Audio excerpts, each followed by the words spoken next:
خدای څه شو هغه ښکلي خلک په ظاهر په باطن. په دې کې چې دا خبر تاسو ما کړې وي په دې پېښور یونیورسټۍ کې وایس چانسلر و ډاکټر هارون نوم یې و او دا یاد دي که د دا واقعیت تاسو ته ما خلک ویلې وه یار ته تاسو دې ته پام دا نو هغه بیا وایي او ته خبرې چې اوس په فیلډلفیا هغه ما ورته دا واقعه ما ته ووایه چې دوی واقعا انټ ته ورسېد که نه انټ ته د ما دې په خدای قسم وي چې دومره بقي وواله دومره که نه بقي داسې وجړل چې په بقي وجړل ما ته وایي دا نظاره ما په خپلو سترګو لیدلې ده او دا دعا ما په خپل ژوند کې نه وه اورېدلې وایي چې کومه دعا په هغه ټایم کې شوې وه هغه بل سړی چې کوم راغلی و بل صوفي چې ول راغلی و هغه چې کومه دعا کړې وه بیا چې څنګه نیغ دا ډاکټر راج ولی شاه خټک دا خبره ما ته هغه کړې وه خو بیا زه ولګېدم چې هغه چې د چا ریفرنس راکړو ما چې کوم سړي سره دا ټول د شانه شروع شوه هغه ته ما ټلیفون وکړو فیلډلفیا کې دی او وایس چانسلر هغه راته مقه قصه هغه شان وکړه څنګه چې راته راج ولی کړې وه دا به ته راج ولی ویلو ځکه چې دی راج ولی ما ته وایي چې د هارون صوفي سړی راته خو بالکل بې ځان چاته نه خو بالکل خاموش و په دغه وخت په دغه ورځ چې دی راغلی دی نو ده ټلیفون کړی دی د هارون ته هارون د کیمسټرۍ پروفیسر او پی ایچ ډي ډاکټر و اپ کلاس کې و نو هغه ورته وایي چې ته کور ته ځه او زه درځم کلاس ختمېږي نو زه درځم نو ده کور ته سوال جواب کړی دی چې زما دا کلاس چې ختم چې زه به درځم دا ور لر کې دا مېلمه دی دې دغلته درځي چې راغلی دی مېلمه ناست دی دننه اوس کور کې څوک دی په کور کې کیسټ لګولی کیسټ اوري په کیسټ کې زما اواز دی د غني خان کلام دی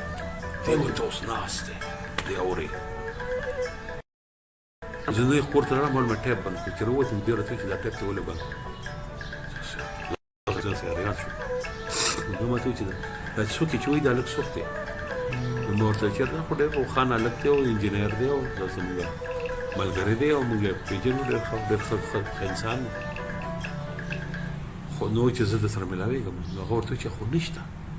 خو ته دې یونیورسټۍ نو وایي چې دا کلام د چا دی نو هغه ورته وایي چې دا د غني خان وایي دا څوک دی نو هغه ورته وایي دا د باچا خان زوی دی وایي ده سره ملاوېږم زه اوس وایي ما ورته وایي چې هغه زه معلومات وکړم زما خو سره نو وایي ما راجولي ته ټلیفون راجولي ته ځکه دا قصه بیا ما ته کوله وایي ما راجولي ته ټلیفون وکړو نو راجولي شاه خټک ورته ویلې چې یاره خو ملنګ سړی دی او ما منډه کې ناست بس ورشه ورسره ملاو شه په دې کې خو بله خبره نشته خو ملنګ دی ناست دی بس ورشه دی وایي چې ورځ م کېښوده چې سبا به ورځو سبا زه شوم راجولي شو که نه او هغه بزرګ شو او زما شوه هغې وایي چې زه م بابا له ځم نو موږ په موټر کې کېناستو موږ مامن نړۍ ته روان شو